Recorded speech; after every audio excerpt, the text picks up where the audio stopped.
ஞானானந்தமயம் தேவம் நிர்மலஸ்படிகாகிருதியும் ஆதாரம் சர்வ வித்யானாம் ஹயக்ரீவம் பாஸ்மகே. அக்ஷரா அண்ணாமலை யூடியூப் சேனல் நேயர்களுக்கு அஸ்ட்ரோ கேஎஸ் ஐயங்காரின் பணிவான நமஸ்காரங்கள். 2026 புது வருட ஆங்கில புத்தாண்டு பலன்கள்.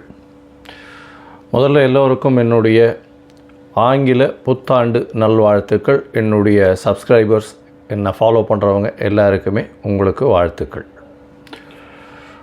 சரி, இந்த 2026 புது வருஷம், எதனால் நம்ம இதை புது வருஷம்னு சொல்கிறோம் அப்படின்னா, ஃபினான்ஷியல் நியூ இயர் அப்படின்னு சொல்லக்கூடியது, அதாவது உலகம் மொத்தமே கடைபிடிக்கக்கூடிய கேலண்டர் இயர்னு சொல்லக்கூடிய 2026 வருடம் ஜனவரி மாதம் 1ஆம் தேதி அதிகாலை 00 hours அப்படின்னு சொல்லக்கூடிய விஷயத்தை இந்த வருஷம் மார்கழி மாதம் 16ஆம் தேதி பிறகுறது. இந்த வருஷம் பார்த்தாலேயானால் நட்சத்திரம்னு பார்க்கும்போது ரோகிணி 1ஆம் பாதம், ரோகிணி நட்சத்திரத்தில் சந்திரன் உச்சம் பெற்ற நிலையில் பிறக்கக்கூடிய காலகட்டமாக அமைகிறது.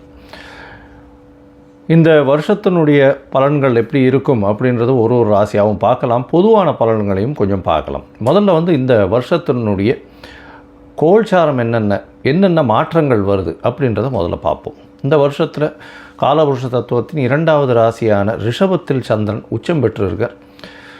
மிதுனத்தில் குரு வக்ரம், சிம்மத்தில் கேது. அது தவிர பார்த்தாலேனால் உங்களுக்கு இந்த வருஷத்தில் சமசப்தமம் அப்படின்னு சொல்லக்கூடிய இடத்துல மாந்தி வருது. அதாவது இந்த வருஷம் பிறக்கும்போது 8ஆம் இடத்துல 4 கிரகங்கள், மாத கிரகங்கள்னு சொல்லக்கூடிய சூரியன், செவ்வாய், புதன் மற்றும் சுக்கிரன் இருக்கார். சனியும் ராகுவும் கும்பத்தில் இருக்கார். இந்த வருஷத்தில் பார்த்தீங்கன்னா வரக்கூடிய மாறுதல்கள் அப்படின்னு சொல்லப்போனால், எடுத்த உடனே 17/3/2026 அன்னைக்கு குரு வக்ர நிவர்த்தி ஆறுது. அதற்கு முன்னாடி பார்த்தோன்னா 6/3/2026 அன்னைக்கு சனி கும்பத்தை விட்டு மீனத்துக்கு போகிறார்.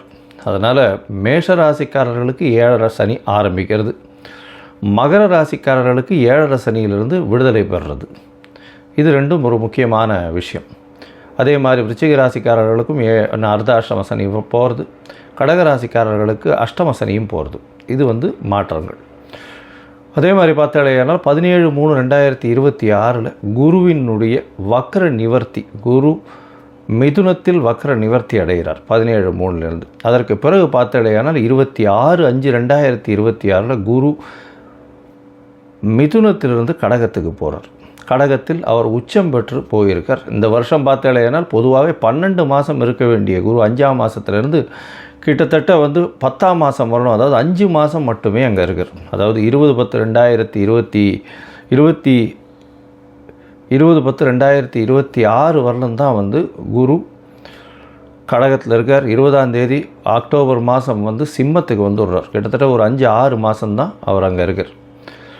இந்த மாதத்தில் வரக்கூடிய அடுத்த ஒரு பெரிய பயிற்சின்னு சொல்லக்கூடியது 13/11/2026 ராகு கேத்துவின் பயிற்சி. அதாவது ராகு கேத்து இரண்டுமே நிழல் கிரகங்கள். அதாவது அது சாயா கிரகங்கள் அப்படின்னு சொல்லக்கூடிய அவர்கள் நிழல் கிரகங்கள். தனித்துவம் என்பது அவர்களை பொறுத்தவரையிலும் கிடையாது. எந்த இடத்தில் இருக்கிறார்களோ அதை சார்ந்தே அந்த கிரகங்கள் நல்ல ஒரு ஏற்றத்தையும் இரக்கத்தையும் கொடுக்கக்கூடியது. இந்த வாட்டி பார்த்தாலேயானால் கும்பத்திலிருந்து மகரத்திற்கு ராகுவும், கேது சிம்மத்திலிருந்து கடகத்திற்கும் செல்கிறாங்க. அதாவது 13/11/2024 ஒரு 1.5 மாதம் முன்னாடி, இந்த வருஷத்தினுடைய கடைசி நாளில், கடைசி காலத்தில். சரி, இந்த மாதத்தில் என்னென்ன மாற்றங்கள் இருக்குது, இந்த வருஷத்தில் எப்படி இருக்கும், பொதுவாகவே என்னென்ன விஷயங்கள் நடக்க போகிறது அப்படின்றதையும் பார்க்கலாம். இந்த வருஷத்தில் பார்த்தாலேயானால் வருஷம் பிறக்கும்பொழுது கன்னியா லக்னத்தில் இருக்குது. 10ஆம் இடத்தில் அதாவது குரு இருக்கார், பரிவர்த்தனை யோகத்தில் இருக்கார். குருவும் புதனும் பரிவர்த்தனை யோகம், 4-10 பரிவர்த்தனை, மிகப்பெரிய ஏற்றம். இந்த வருஷத்தில் பார்த்தோன்னா நம்மளுக்கு பொதுவான பலன்கள் அப்படின்னு பார்க்கும்பொழுது தொழில் அபரிமிதமாக இருக்கும். அதுவும் கணக்கு தொழில்கள், ஷேர் மார்க்கெட் 85 95 வரலும் 95,000 பாயிண்ட்ஸ் வரலும் போகக்கூடியது நிச்சயமாக உண்டு. போன வருஷம், அதாவது 2025 நான் சொல்லியிருந்தேன், டிசம்பர் மாதத்துக்குள்ளே 85,000 பாயிண்ட்டு தாண்டக்கூடிய வாய்ப்புகள் அதிகம் அப்படின்னு சொல்லியிருந்தேன். ஏன்னா புதன் ரொம்ப ஸ்ட்ராங்காக இருந்ததுனால இந்த வருஷம் ஒரு 10,000 பாயிண்ட் வரலும் நிச்சயமாக மாற்றங்கள் ஏற்படுத்தும். 95,000 பாயிண்ட்டிலிருந்து 1,00,000 பாயிண்ட் வரலும் சென்செக்ஸ் வரக்கூடிய வாய்ப்புகள் நிச்சயமாக உண்டு. ஷேர் மார்க்கெட்டினுடைய இது வந்து ரொம்ப இன்க்ரீஸ் ஆகக்கூடிய வாய்ப்பு உண்டு. கணிதம் சார்ந்த துறைகள் எல்லாமே பலப்படும். அதை தவிர வந்து அனலிட்டிக்கல் ஆப்ஸ் எல்லாமே வந்து ரொம்ப அதிகமாக இருக்கும். அதை தவிர இந்த அக்கௌண்டிங் ஆப்ஸ் எல்லாம் வந்து நிறைய ஏறும். சார்ட்டர்ட் அக்கௌண்டன்ஸுக்கு டிமாண்ட்ஸ் ரொம்ப அதிகமாகும். அதிகமான சார்ட்டர்ட் அக்கௌண்டன்ஸ் அவைலபிளாக இருப்பாங்க. அது தவிர பார்த்தாலேயானால் பண வரவிற்கு பஞ்சம் இருக்காது. ஏன்னா கேந்திரத்தில் 4ஆம் இடத்துல வந்து திக்பலம் பெற்று சுக்கிரன் இருக்கிறது பெரிய விசேஷம். இதன் மூலியமாக ஆட்சியில் இருப்பதற்காக எடுத்துக்கொள்ளணும். அதனால் வந்து பண வரவிற்கு பஞ்சம் இருக்காது. எடுத்த காரியங்கள் எல்லாமே நிறைவேறும். இந்த வாட்டி பணப்புழக்கம் கொஞ்சம் அதிகமாகவே இருக்கக்கூடிய காலகட்டம். சுக்கிரனும் 4ஆம் இடத்துல இருந்து திக்பலம் பெறதுனாலையும், அதாவது இந்த கன்னியா லக்னத்துக்கு 4ஆம் இடத்துல இருக்கிறதுனால திக்பலம் பெற்று போகிறதுனாலையும், சந்திரனும் உச்சம் பெற்று போகிறதுனாலையும் பெண்களுடைய டாமினன்ஸ் இந்த வருஷம் ரொம்ப அதிகமாகவே இருக்கும். எந்த ஒரு விஷயத்திலையும் பெண்களுடைய ஆளுமை அதிகமாக இருக்கக்கூடிய வருஷமாக இந்த வருஷம் அமையும். கலைத்துறை, அதை தவிர வந்து பார்த்தோம்னா அழகு துறைகள், ஆடை விளம்பரம், அலங்காரம், இந்த மாதிரியான துறைகள் மிகவும் மேன்மை பெறக்கூடிய வாய்ப்புகள் நிச்சயமாக உண்டு. தண்ணீர் சம்பந்தப்பட்ட, பால் பதனிடுதல் சம்பந்தப்பட்ட துறைகள் மிகவும் ஏற்றத்தை கொடுக்கக்கூடிய வாய்ப்புகள் உண்டு. அரசாங்கத்திற்கு பார்த்தடையானால் இந்த விமானப்படை மூலியமாக, விமானம் பொருட்கள் மூலியமாக நிறைய ஏற்றம் வரும். இராணுவ தளவாடங்கள் விற்கிறதுல விமானம் சம்பந்தப்பட்ட விஷயங்களில் பெரிய ஏற்றம் வரக்கூடிய வாய்ப்புகள். ஏன்னா ராகு ரொம்ப ஸ்ட்ராங்காக இருக்கக்கூடிய காலகட்டமாக அமைய போகிறது.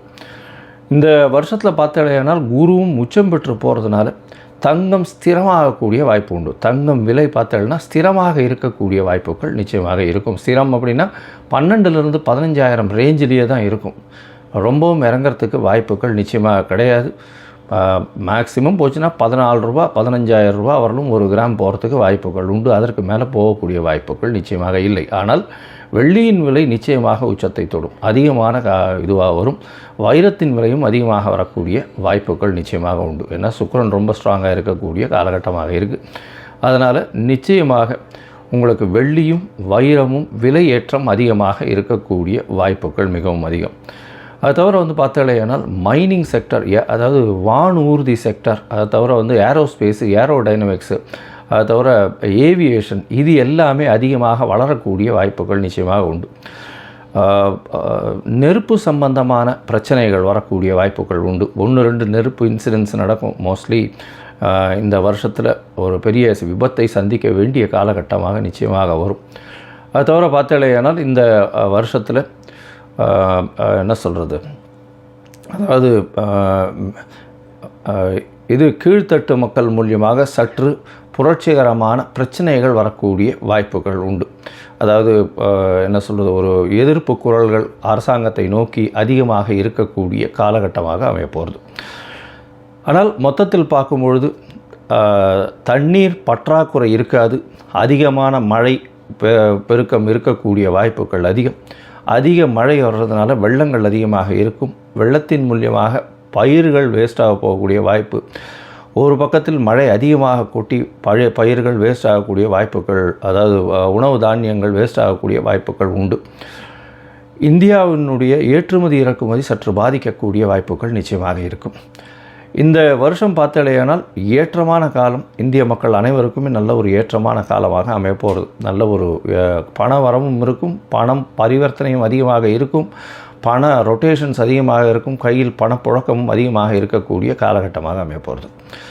சரி, இப்போது மேஷம் முதல் ஒரு ராசியாக வந்து இந்த வருஷம் எப்படி இருக்குது அப்படின்றத பார்க்கலாம். 2026 இந்த மாறுதல்களை வைத்து பார்ப்போம்.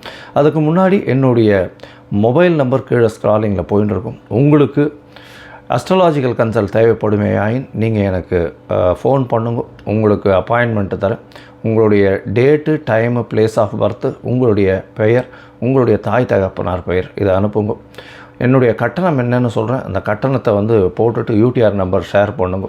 உங்களுடைய ஜாதகத்தை போட்டு சந்தி இருக்கான்னு பார்த்துட்டு, சந்தி இருந்ததே ஆனால் அதை தவிர்த்து என்ன இது பண்ண முடியும், உங்களுடைய நட்சத்திரம் என்ன, தசாநாதம் என்ன, தசை நடக்கிறது, உங்களுடைய லக்னம் என்ன அப்படின்றத குறித்து அதற்கு பிறகு உங்களோட அப்பாயின்மெண்ட் ஃபிக்ஸ் பண்ணிவிட்டு டிஸ்கஸ் பண்ணுறேன்.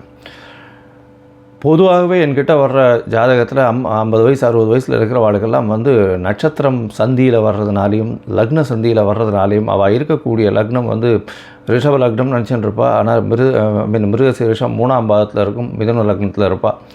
ஸோ அந்த மாதிரி மாறுதல்கள் நிறைய இருக்குது. அதனால் முதல்ல லக்ன சந்தி நட்சத்திர சந்தி எல்லாம் குறித்து அதற்கு பிறகு உங்களுடைய ராசிக்கு உங்களுடைய லக்னத்திற்கு ஏற்ப தசை நடக்கிறதா, இப்போ நடக்கிற கோச்சாரம் எப்படி நடக்கிறதுன்றதை பார்த்து அதற்கு பிறகு பலன் சொல்கிறேன். சரி, இப்பொழுது மேஷம் முதல் மீனம் வரை 2026 புத்தாண்டு பலன்கள் ஒன்றொன்றாக பார்க்கலாம். ரிஷபம், கிருத்திகை, ரோகிணி, மிருகசீரிஷம் இந்த 3 நட்சத்திரம் 9 பாதங்களை கொண்ட ராசி. ராசியின் அதிபதினு சொல்லக்கூடியவர் சுக்கிரன் ராசிக்கு 8ஆம் இடத்துல இருக்கார். 8ஆம் இடத்துல மறைந்திருந்தாலும் குருவின் பார்வையில் ஆட்சி பெற்ற குருவோடு சேர்ந்து பரிவர்த்தனை யோகத்தில் ஆட்சி பெற்று இருக்கிற குரு அதோடு சேர்ந்து இருக்கக்கூடிய காலகட்டமாக அமையிறது. இந்த வருஷம் பார்த்தோம்னா 2026 பிறக்கும்பொழுது ராசிநாதன் 8ஆம் இடத்துல மறையிறதுனால சற்று மன கிளேசங்கள் கொஞ்சம் அதிகமாக இருக்கக்கூடிய வாய்ப்பு உண்டு.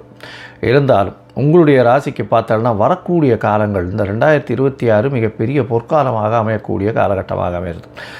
எப்படி சொல்கிறோம் அப்படின்னா, ராசிக்கு 11ஆம் இடத்துல சனி பகவான் போய் உட்கார போகிறார். அதாவது சனி பெயர்ச்சி உங்களுக்கு ஒரு பெரிய மாறுதல்களை கொடுக்கும். 11ஆம் இடத்துல போய் சனி போய் உட்கார்றது பெரிய ஏற்றத்தை கொடுக்கக்கூடிய காலகட்டம். லாபங்கள் அபரிமிதமான லாபம் இருக்கும். எடுத்த காரியங்கள் வெற்றியடையக்கூடிய வாய்ப்புகள் உண்டு.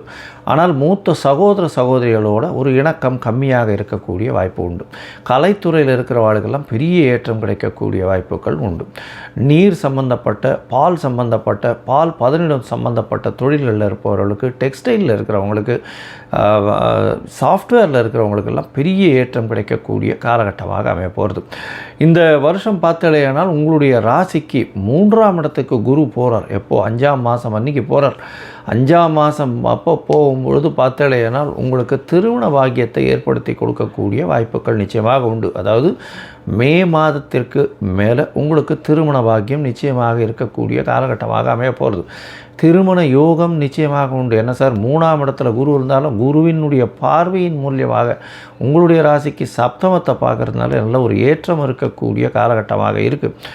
இந்த வருஷம் பார்த்தாலேயானால் உங்களுடைய ராசிக்கு 10ஆம் இடத்துல ராகு பகவான் இருக்கிறதும் தனித்து இருக்கிறதும், அது தவிர 11ஆம் இடத்துல சனி பகவான் போய் இருக்கிறதும் வீட்டை விட்டு நாட்டை விட்டு வெளியில் செல்லக்கூடிய வாய்ப்பும், வெளிநாடு போய் படிக்கணும்னு நினைக்கிறவங்களுக்கெல்லாம் வெளிநாடு யோகத்தை கொடுக்கக்கூடிய வாய்ப்பும், ராசிநாதனே 8ஆம் இடத்துல போய் இருக்கிறது மறைந்திருக்கிறதுனால வெளிநாடு போய் சம்பாதிக்கக்கூடிய வாய்ப்புகளும் மிகவும் அதிகமாக இருக்கக்கூடிய காலகட்டமாக அமைகிறது.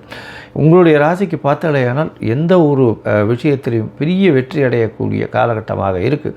உங்களுடைய ராசிக்கு 4ஆம் இடத்தில் இருக்கக்கூடிய கேது பகவான் சற்று தொல்லைகளை, உங்களுடைய சுகத்திற்கு தொல்லைகளை கொடுக்கக்கூடும். ஏன்னா இடம் மாற்றம் அதெல்லாம் வரக்கூடிய வாய்ப்புகள் நிச்சயமாக உண்டு. இருப்பினும் உங்களுடைய படிப்பிலும் சற்று தொல்லைகளை கொடுக்கக்கூடிய காலகட்டமாக இருக்கும். இருந்தாலும் உங்களுக்கு பார்த்தாலேயானால் புதிய வீடு மனை அமையக்கூடிய வாய்ப்புகள் நிச்சயமாக இருக்கும். ஏன்னா உங்களுடைய ராசிக்கு 3ஆம் இடத்துல கேது பகவான் இந்த வருஷத்தினுடைய கடைசியில் வரார். 3ஆம் இடத்துல முயற்சி ஸ்தானத்தில் சிறு சிறு தடங்கள் இருந்தாலும் அதன் மூலியமாக வெற்றி வாகை சூடக்கூடிய காலகட்டமாக இந்த வருஷம் உங்களுக்கு அமைய போகிறது. இந்த வருஷத்தில் 5ஆம் மாதத்துக்கு மேலே, அதாவது 5ஆம் மாதத்துக்கு மேலே பெரிய ஏற்றங்கள் கிடைக்கக்கூடிய காலகட்டமாக அமையிறது. ஏன்னா 9ஆம் இடத்தை, அதாவது உங்களுடைய ராசிக்கு 9ஆம் இடத்தையும் 11ஆம் இடத்தையும் குருவே பார்க்குறார்.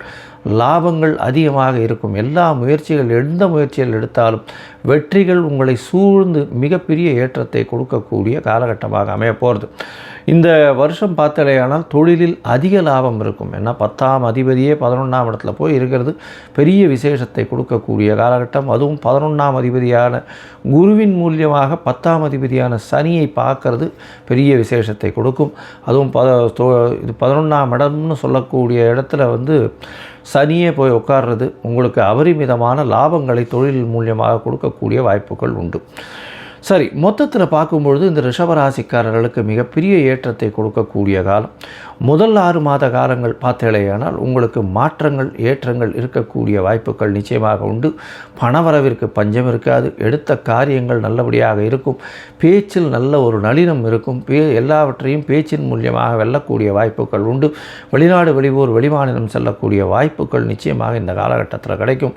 புதிய வீடு மனை வாங்கக்கூடிய பாக்கியங்கள் நிச்சயமாக இருக்கும். உங்களுக்கு 11ஆம் இடத்தில் சனி பகவான் வரும்பொழுது பெரிய ஏற்றம் கிடைக்கும். தொழிலில் அபரிமிதமான லாபங்கள் கிடைக்கக்கூடிய வாய்ப்புகள் உண்டு. குருவின் மாற்றம், அதாவது 5ஆம் மாதத்துக்கு மேலே பார்த்தீங்கன்னா உங்களுக்கு 7ஆம் இடத்தை குரு பார்க்கறதுனால எந்த ஒரு விஷயத்திலும் எதிர்பாலினத்தவர் மூலியமாக நல்ல ஒரு வெற்றி உண்டாகும். கூட்டு தொழிலில் பெரிய ஏற்றம் இருக்கும். திருமண பாக்கியம் ஏற்படக்கூடிய வாய்ப்புகள் நிச்சயமாக உண்டு. உங்களுக்கு பார்த்தீங்கன்னா எழுத்து தொழிலில் இருக்கவங்க, கவிதை தொழிலில் இருக்கவங்களுக்கு பெரிய ஏற்றத்தை கொடுக்கக்கூடிய காலகட்டம். அது தவிர இந்த சின்னத்திரை வெள்ளித்திரையில் இருக்கவங்களுக்கு மிகப்பெரிய ஏற்றமான காலகட்டமாக இந்த வருஷம் அமைய போகிறது. உங்களுடைய ராசிக்கு 9ஆம் இடத்தையும் குரு பார்க்குறார். பெரிய ஏற்றம் கொடுக்கக்கூடிய, வெளிநாடு போய் படிக்கக்கூடிய யோகம்.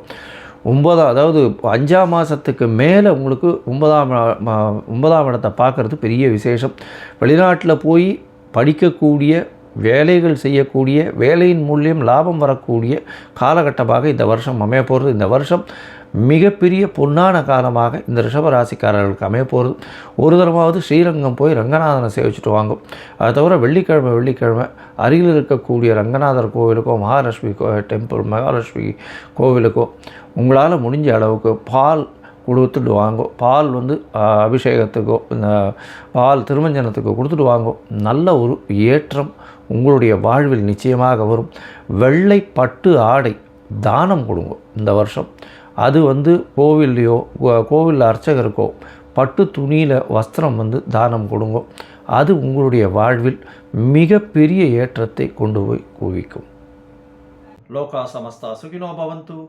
நன்றி, நமஸ்காரம்.